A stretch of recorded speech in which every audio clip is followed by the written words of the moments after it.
Fala pessoal, tudo bem com vocês?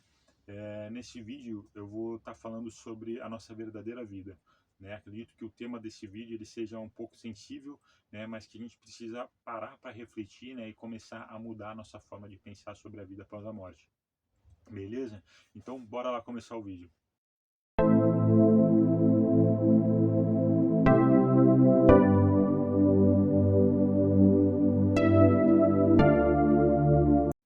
A gente que sabe que existe algo mais, né? Além dessa nossa vida, além desse nosso corpo físico, a gente tem que lembrar que os interesses da vida futura, né, tem que prevalecer sobre todos os interesses, todas as considerações humanas. Só que mesmo que os interesses espirituais têm que sobressair os nossos interesses da nossa vida encarnada, a gente não precisa renunciar, né, abandonar essa vida material. Porque se a gente fizer isso, a gente está indo contra a vontade de Deus. Principalmente para quem está começando agora, né, a sua evolução para o caminho do conhecimento espiritual, é muito fácil a gente querer renunciar tudo para poder focar só na busca espiritual e acaba não vendo mais o propósito na nossa vida carnal. Aí a gente começa a se questionar sobre as coisas mais simples do nosso dia a dia e começa a se questionar se era mais fácil a gente não ter encarnado, né? Porque quando a gente descobre que a vida continua após a morte, né, do nosso corpo físico, quando a gente tem essa percepção, muitas vezes a gente acha que a gente já sabe de tudo, né? E a gente se questiona por que a gente precisaria encarnar de novo se a gente sabe que a vida é lá, não é aqui. Só que depois que você se aprofunda, né, nos estudos espirituais, você começa a entender o porquê de estar aqui. E eu sempre me questionei muito, né, desde pequeno, né, qual que era o propósito da vida, né? Eu não conseguia entender os motivos da vida, não tinha um propósito na minha cabeça. A gente está aqui sofrendo, passando por problemas e tudo mais, né? Eu só fui entender mesmo depois que eu comecei a me aprofundar no espiritismo. Então, para mim, o espiritismo ele acabou trazendo quase todas as respostas para os meus questionamentos, né, sobre a necessidade da gente estar aqui. Só o livro dos Espíritos eu acredito que ele já nos dê muitas respostas, né? E com o tempo eu fui perceber que a vida espiritual tem a sua importância, só que isso não significa que as pessoas elas precisam renunciar completamente às suas obrigações, né? E principalmente os relacionamentos familiares. E a vida espiritual é realmente a nossa verdadeira vida, né? É a vida normal do espírito. A vida na Terra é só uma fase temporária na nossa jornada espiritual e ela acaba sendo limitada pelo tempo e pelo espaço, né? E deixa a gente sujeito às limitações do nosso corpo físico. Só que é na nossa vida carnal que a gente consegue impulsionar, né, o nosso espírito na direção da lei do progresso, né? É na nossa vida carnal que a gente consegue aprender e evoluir e ir purificando o nosso espírito das nossas dívidas passadas, né? Então, a vida carnal faz parte do processo evolutivo do nosso espírito. E a gente tem que encarar a morte como uma transição da nossa vida temporária para a nossa vida real, né? E não só as nossas vidas, né, mas também a vida dos nossos familiares, né, onde o espírito ele vai continuar o seu progresso espiritual. E quando uma pessoa próxima ela acaba desencarnando, a gente não tinha que ficar triste, né, mas a gente deveria ficar feliz, né, apesar da saudade que ela vai deixar, né, mas ela concluiu a missão dela aqui.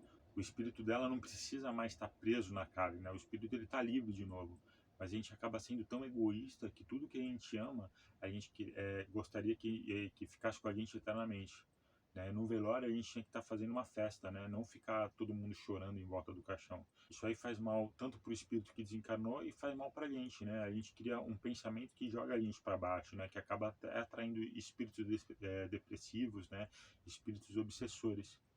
Eu sei que parece ser rude, né, ao falar dessa forma, só que o conhecimento do espiritismo, né, não digo nem só do ensinamento do espiritismo kardecista, né, mas você ter uma base espiritual acaba te libertando das amarras da matéria. É lógico que fica a saudade, né, fica a lembrança daquela pessoa que desencarnou, né, mas cada um está aqui para passar por um processo de evolução. Né? Isso aqui é uma escola, só que as classes aqui elas estão todas misturadas, né? Cada um está em um grau de evolução, só que está todo mundo junto. O nosso corpo físico, né, é só uma vestimenta que o espírito ele precisa habitar temporariamente, né? E essa vestimenta é uma matéria grosseira, né, para a gente poder estar vivendo uma dimensão mais densa, uma dimensão mais pesada. E a Terra também é um lugar temporário, né? A gente não vai viver para sempre na Terra. né? Como muitos de nós, a gente já veio de outro planeta, né? Ou de outra galáxia, né? Porque olha o tamanho do universo, é pensar muito pequeno, querer ficar na Terra, né? Com tanta coisa para a gente explorar, com tanta coisa para a gente conhecer e aprender do universo, né? E quando eu falei que a gente precisa festejar no velório, né? Só me retificando aqui, é lógico que é no sentido figurado. Só que para a gente que sabe que a vida continua, né? E que aquele corpo que está ali dentro do caixão é só uma vestimenta temporária para o espírito, a gente não precisa ficar pulando de alegria, né? Mas também a gente não precisa ficar chorando, né, do lado do caixão, né? A gente também não precisa faltar com respeito com as pessoas que vão estar presentes na hora do velório, né? Porque nem todo mundo ele pensa igual a gente. A gente precisa saber respeitar as opiniões dos outros, mesmo que eles não respeitem as nossas. Eu sei que para muitas pessoas, né, que estão ouvindo o que eu estou falando pela primeira vez, né, pode parecer um pouco absurdo, mas só é um absurdo porque a nossa cultura enraizou na gente que a morte é o fim. A gente cresceu em uma sociedade achando que a morte é o fim. Só que a gente tem que colocar na nossa cabeça que a morte é o recomeço, né? O recomeço para a nossa verdadeira vida. E o recomeço porque em toda a morte a gente renasce como espírito. E renasce melhor do que quando a gente reencarnou. Então aquela pessoa que desencarnou, a gente vai estar vendo aquela pessoa em breve de novo. Só que por isso que a gente não tem que antecipar o nosso retorno para o mundo espiritual através do suicídio. Porque a gente encarnou para a gente encarar os nossos desafios, né, as nossas dificuldades diárias, para que a gente saia daqui melhor do que quando a gente entrou, né, que a gente saia daqui mais forte, né, saia daqui mais preparado para a gente poder crescer como espírito, que é o nosso verdadeiro ser. Né, como há 2000 anos atrás, né, Jesus ele acabou trazendo ideias novas, né, e nem todo mundo tinha capacidade de entender essas verdades, novas verdades, né, e por isso Jesus acabou sendo morto na cruz. Só que mesmo ele sendo morto, esse conhecimento que Jesus deixou, né, ele acabou se espalhando pelo mundo, né. Isso porque a verdade ela não morre.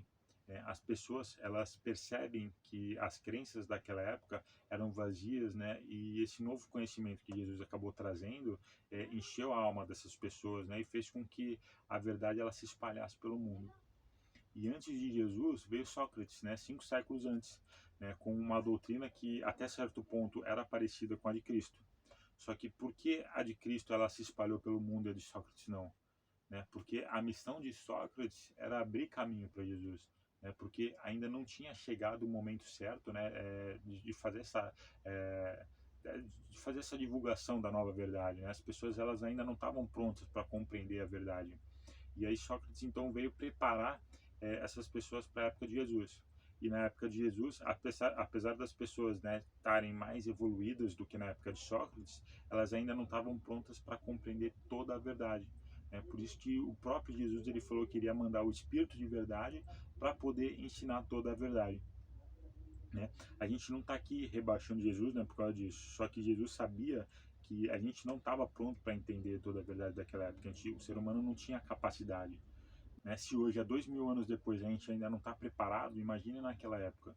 Então, os ensinamentos do Espiritismo, ele veio com o propósito de dar continuidade nos ensinamentos de Jesus, né? E explicar muitas coisas que ele falou que a gente que a gente conseguiu distorcer com o tempo, né? Por não estar preparado para entender. E além disso, Jesus falou que o Espírito de verdade, além de ensinar toda a verdade, ele não falará de si mesmo, né, mas vai dizer tudo o que escutou e vai anunciar todas as coisas por vindouras, né, as coisas que vão acontecer no futuro. Né? Então, para mim, está nítido que ele está falando do Espiritismo. Então, o Espiritismo ele vem realizar na época prevista as promessas que Cristo lhe deixou para a gente. E a única certeza que a gente tem, né, de quando a gente está vivo é que um dia a gente vai morrer. Só que se a gente se preparar enquanto encarnado para a hora que a morte chegar, a morte ela muda de nome para renascimento, né? E o sofrimento da morte ela acaba e a vida continua. Beleza, pessoal? Esse foi, acho que um vídeo é um tema que eu gosto muito de falar sobre a vida após a morte, né? Eu acredito que a gente tem que realmente está mudando essa visão, não enxergar mais a morte como a morte, né? Como o fim, mas sim como um recomeço. E é isso. Agradeço a todos que chegaram até o final do vídeo e aguardo vocês então na semana que vem. Muito obrigado e valeu, pessoal.